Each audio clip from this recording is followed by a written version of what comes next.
Hi friends. Movie start होती है और हम एक डॉल को देखते हैं जो कि एक बहुत ही प्यारे से रेंट के अपार्टमेंट में पड़ी होती है।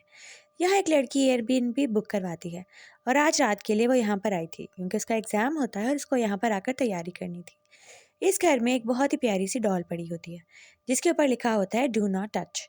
वो विंडो के ऊपर एक बहुत ही प्यारी डेकोरेशन की तरह सेट थी बुक्स के साथ।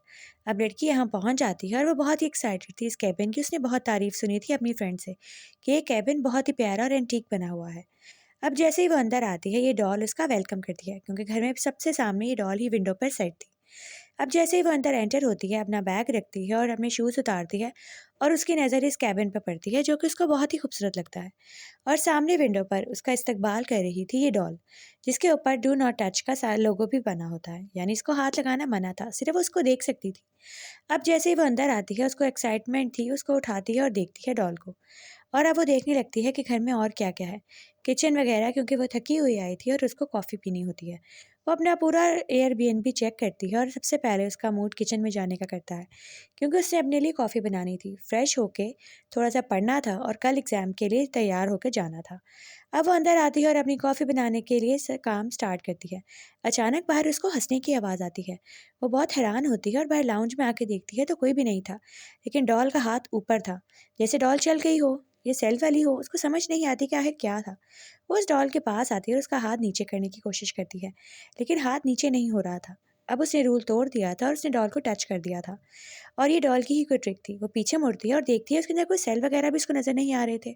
अब वो इस चीज़ को इग्नोर करती है और दोबारा किचन की तरफ वापस जाती है क्योंकि उसको और भी बहुत से काम थे।